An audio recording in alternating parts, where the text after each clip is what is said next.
Award తీసుకోవడం మీకు ఎలా ఉంది? మీ పేరు యాక్చువల్లీ ఈ అవార్డు తీసుకునే అర్హత నాకు వస్తుందో రాదో అని నేను చాలా అసలు కంగారు పడ్డానండి.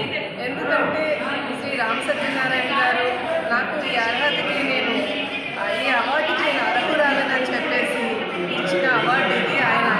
ఆయన చేతుల మీదుగా అండ్ మన మురళీమోహన్ గారు చేతుల మీదుగా, సుమన్ గారి చేతుల మీదుగా, కవిత గారి చేతుల మీదుగా ఈ అవార్డు తీసుకోవడం చాలా హ్యాపీగా ఉంది. ఒక కొత్త సినిమాకి ప్రొడ్యూసర్గా అండ్ హీరోయిన్గా నూతన పరిచయం అవుతున్న నాకు నేను కష్టపడి చేసే సినిమాని నా కష్టాన్ని గుర్తించి ఈ యువ ప్రతిభ అవార్డు నాకు ఇవ్వడం జరిగింది.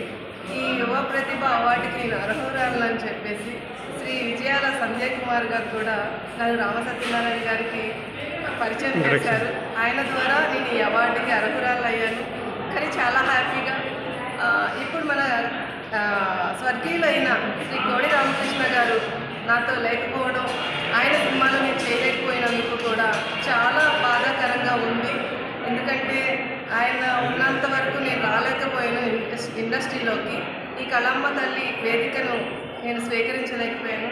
కానీ ఇప్పుడైనా సరే శ్రీ కోడి రామకృష్ణ గారు లేకపోయినా ఆయన అవార్డు దక్కినందుకు ఆయనకి చిరసా పాదాభివందనాలు తెలియజేసుకుంటున్నాను. నెక్స్ట్ సినిమా నా సినిమా అప్కమింగ్ సినిమా అండి, హతవీధి మూవీ సినిమా. నేనే ప్రొడ్యూసింగ్ చేస్తున్నాను ఒక చిన్న ప్రొడ్యూసర్గా. అండ్ దాంట్లో నేను మెయిన్ లీడ్ రోల్ చేస్తున్నాను. ఆ సినిమాని చాలా పెద్దవాళ్ళందరూ కూడా నన్ను నా కష్టాన్ని గుర్తించి వాళ్ళందరూ నాకు సపోర్ట్ చేస్తున్నారు.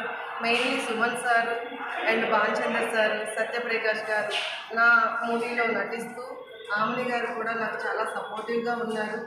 చాలా ఆనందంగా ఉంది వాళ్ళందరితో నేను ఈ సినిమా చేస్తున్నందుకు. నాకు ఈ పెద్ద కోడి రామకృష్ణ గారి అవార్డు దక్కినందుకు కూడా చాలా సంతోషపడుతున్నాను. Thank you so much.